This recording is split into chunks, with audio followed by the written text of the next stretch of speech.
Welcome to Mr. Hutchings History, where the past comes alive. Let's dive into today's story. Welcome to Mr. Hutchings History, the radicalization and backlash against feminism in the 1970s. Today we'll examine the feminist movements in Canada and the United States during the 1970s, a decade marked by both heightened feminist activism and strong conservative backlash. With advancements in reproductive rights, workplace equality, and political representation, the feminist movement made significant strides, yet many began to see it as increasingly radical. We'll explore the influential figures, cultural tensions, and the competing historical perspectives that shaped this transformative period. We'll begin with the changing landscape of women's lives in the Ford era from 1974 to 1977. By the mid-1970s, the role of women in North American society had changed considerably. In the United States, when Gerald Ford assumed the presidency in 1974, the feminist movement had already gained traction through landmark legal victories such as Roe v. Wade in 1973 and the passage of the Equal Rights Amendment, ERA, in Congress in 1972. Although the Equal Rights Amendment still required ratification from additional states. As a reminder of these important legal benchmarks, Roe v. Wade is a landmark legal issue, a legal decision that came in 1973 in which the U.S. Supreme Court struck down a Texas law banning abortion, which effectively legalized the abortion procedure across the United States.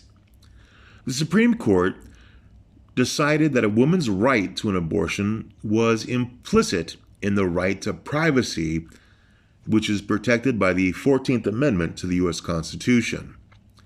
The majority opinion of the court found an absolute right to abortion during the first trimester of pregnancy.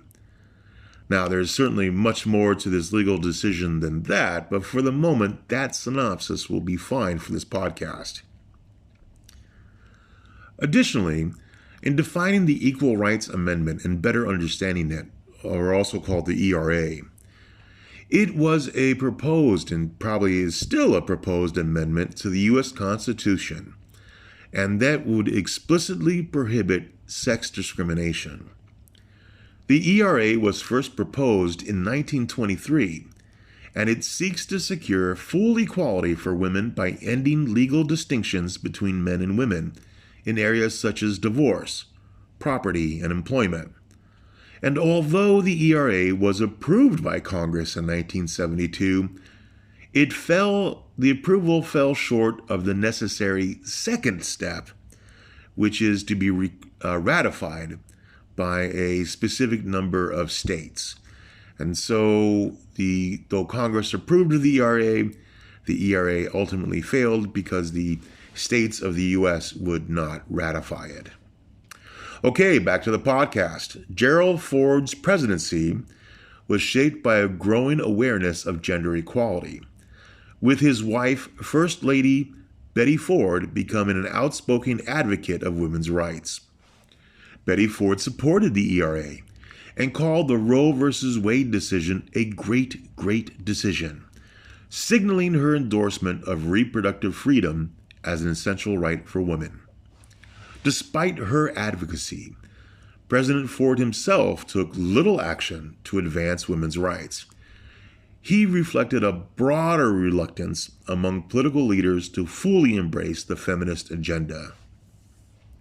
At this time, women were entering traditionally male-dominated fields such as medicine and law in increasing numbers.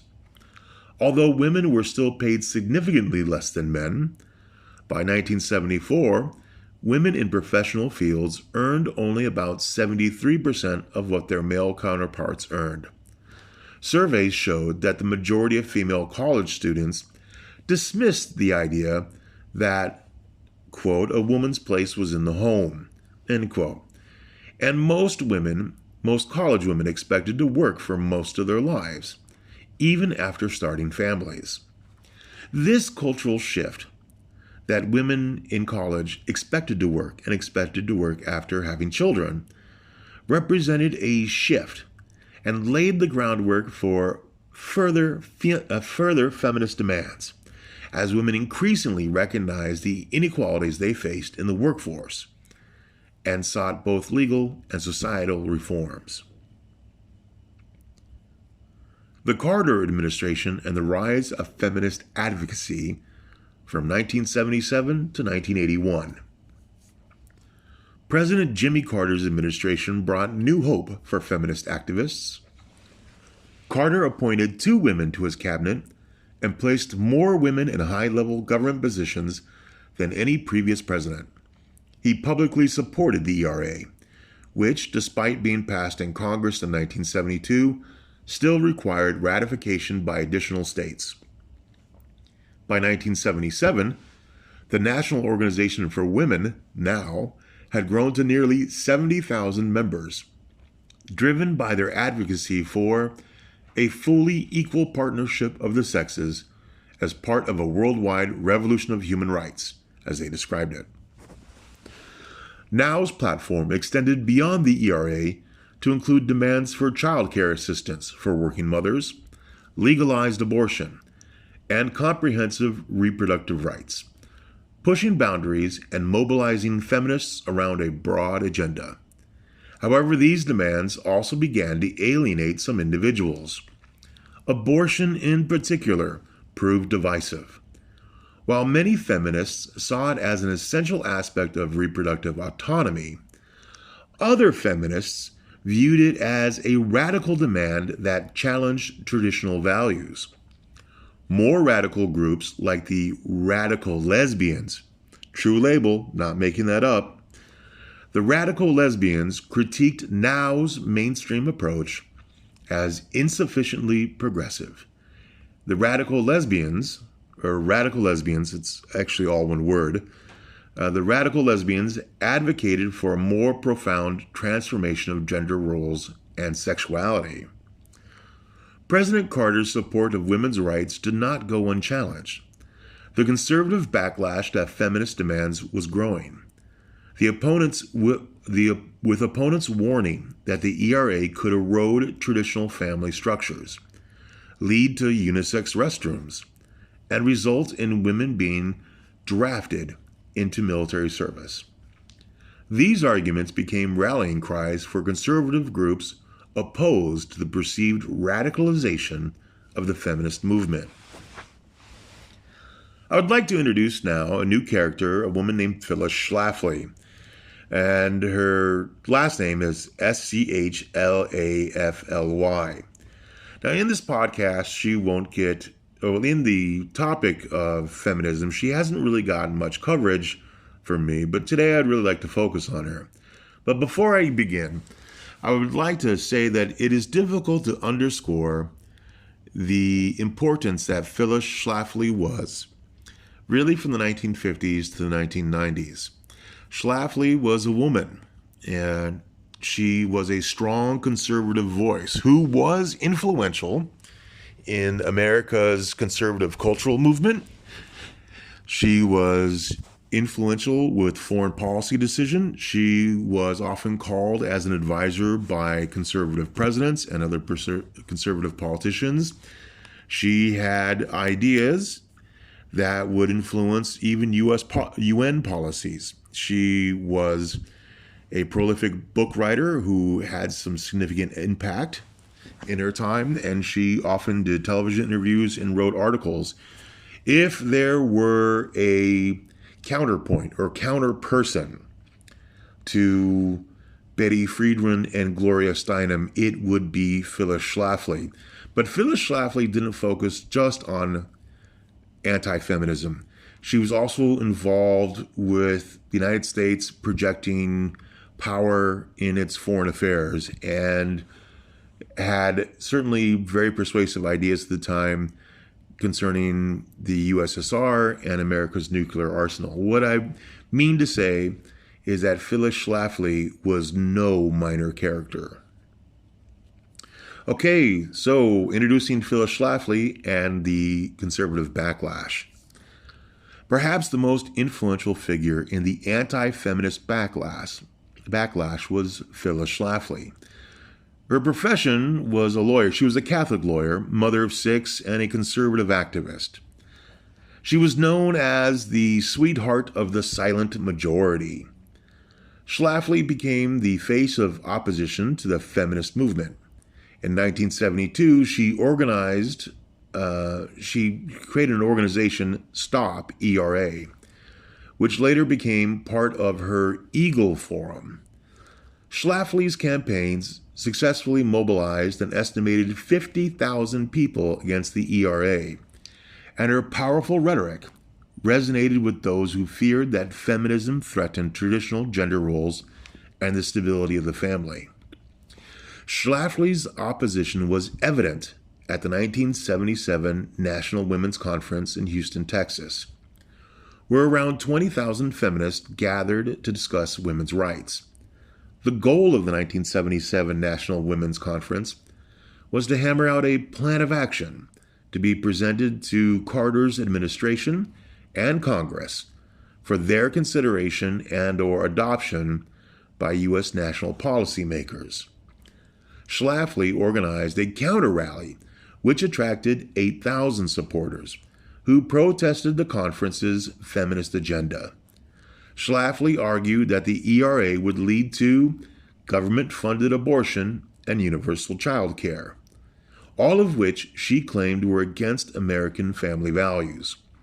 Schlafly's influence extended beyond policy, as she advocated for traditional gender norms, even campaigning for women's skirts to be at least 2 inches below the knee.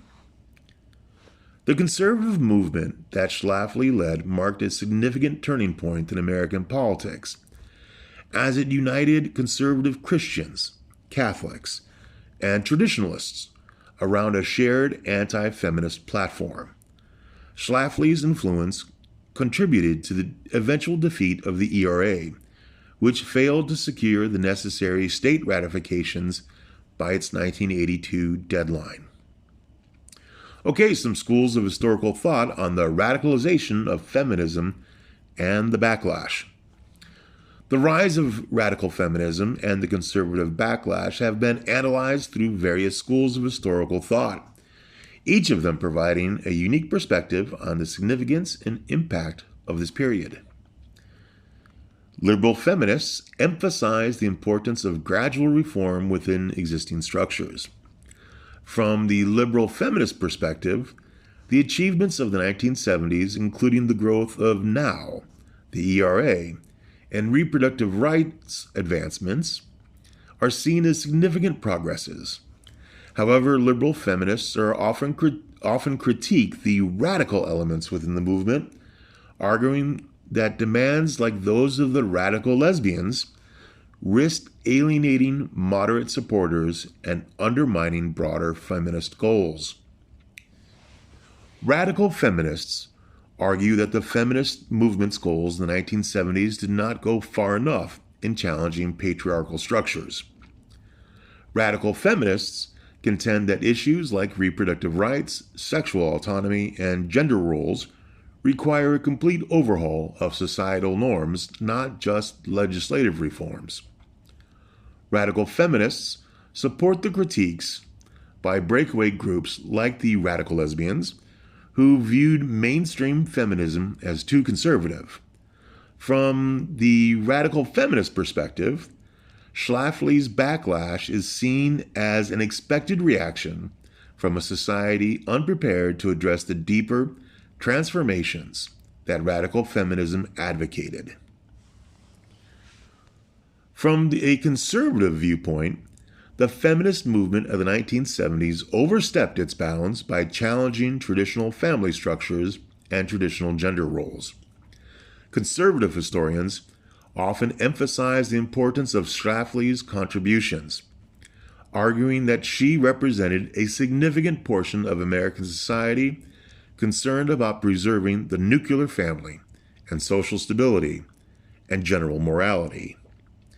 Schlafly's opposition to the ERA and opposition to abortion, conservatives argue, reflected widespread American values, and Schlafly's impact demonstrates the limits of radical change within democratic societies.